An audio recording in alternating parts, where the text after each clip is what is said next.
The Wild Robot. Now, when we stopped reading yesterday, it said that it told us that there was a cargo ship sliced past the island, but the ship they didn't see the ship, but the ship saw them. It saw the towering bonfire. It saw the robot, and then it quietly continued through the darkness. That is kind of spooky to me. And here it comes, because we're going to read chapter 67, and I'm actually going to also read chapter 68, and I don't even know if I'll be able to stop, because things are getting really, look, in the story mountain, it's like this. Little hills of trouble, trouble. This is going to be the worst one, because you can see it's towards the end of the book. Chapter 67, The Sunrise. By dawn, the bonfire had dwindled to a smoldering hill of ash, and everyone else had gone home, and only Roz and Brightbill remained in the meadow. They lay in the grass together, watching as the soft light of morning crept up from the horizon. And then Roz said, "Let us go for a walk. Oh, maybe it'll be okay." The robot and the goose hiked and flew up to their favorite spot on the grassy ridge, but then they kept going. They followed the ridge to the mountain and climbed all the way up to the craggy peak, just in time to see the sunrise. "That's lovely. I climbed up here once before," said Roz, as the sun's first rays warmed her body. "I sat on this very rock, looked out at the island, and thought I would always be alone, but I was wrong. Are you happy, Ma?" The robot thought for a moment. "I am." "I'm happy too." Brightbill closed his eyes and felt the wind and sun. There was a slight chill in the air that made him feel alive. Everything seemed just right. And then he heard a distant buzzing sound. The goose squinted to the south and saw a familiar shape in the sky.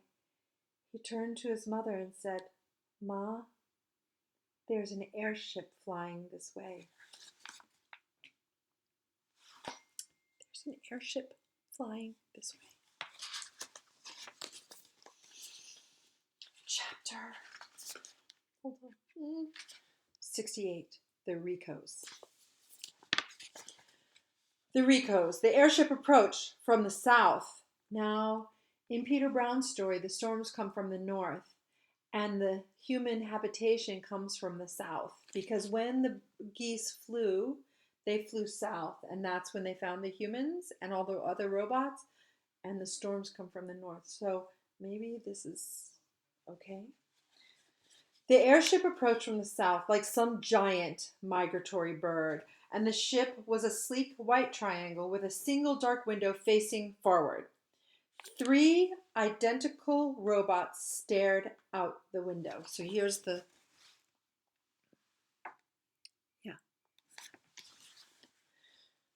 The robots resembled Roz, but they were bigger and bulkier and shinier. The word Rico was lightly etched in each of their torsos, followed by their individual unit number. They were Rico 1, Rico 2, and Rico 3. The Ricos flew in a low circle around the islands.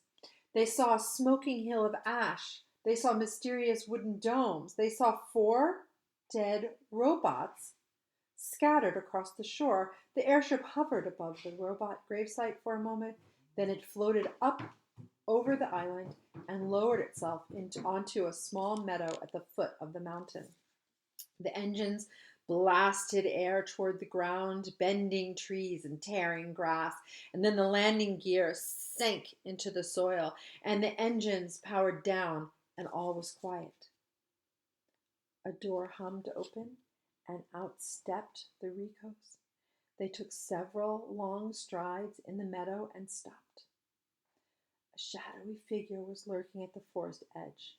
The Ricos turned and faced it. They stood flush together like a sparkling wall, and then the shadowy figure began to move. Out from the trees walked some sort of 2-legged creature. It was dusty and dirty, and butterflies flitted around the flowers that sprouted from its body. One of its feet was made of wood. And then the creature spoke. "Hello, My name is Roz. Or she might have said, hello, my name is Roz. Let me show you the picture of the three Ricos. Now, when Peter Brown made this illustration, it goes across 2 pages, and it doesn't have the Rico words like it's described in the book, because it says that it has lightly etched. Oh, because it's lightly etched. Maybe that's why we don't see it in the illustration. I went back and looked at the book to find the words where Peter Brown describes these. It's lightly etched, so maybe that's why we can't see their names, Rico 1, 2, and 3. Oh, and you see what happens? Look, he shows us this picture, and then bam, the defective robot. Now, who could they be talking about there? Chapter 69.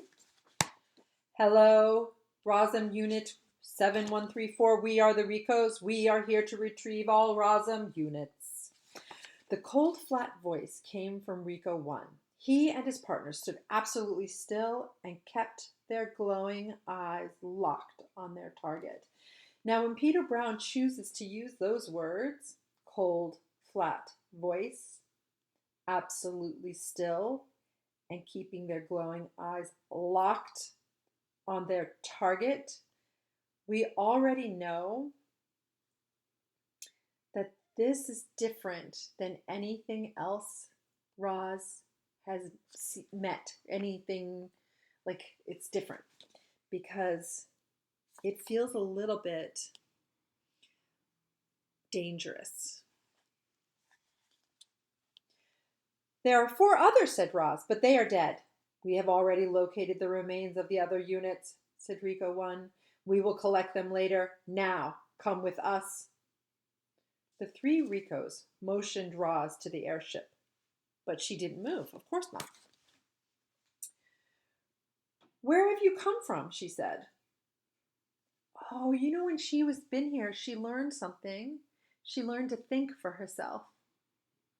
I don't think this is going to work with them. Let's find out. Where have you come from? She said. The Ricos turned and stared at Roz. Do not ask questions, said Rico 1. Where will you take me? Wait a minute, now she's asking another question. Do not ask questions. Why must I leave? Do not ask questions. I will not go anywhere until I get some answers. There was a brief silence as Rico 1 computed his next move. And then he began to speak. 1 year ago, a cargo ship carrying 500 ROSM units was sunk by a hurricane. 495 units have been retrieved from the ocean floor. We have come here in search of the, we have to do the math, last 5, and we have located them. ROSM Unit 7134, you are the property of Tech Lab Industries. We will return you to the factory where the makers will refurbish you and sell you to a work site. You will then live on that work site indefinitely. Now come with us. But I live here, said Roz. That is incorrect, ROSM Unit 7134. Any further resistance will be proof of defectiveness, and we will deactivate you. But Roz had more questions. Who are the makers? What is my purpose? Why can I not ask questions?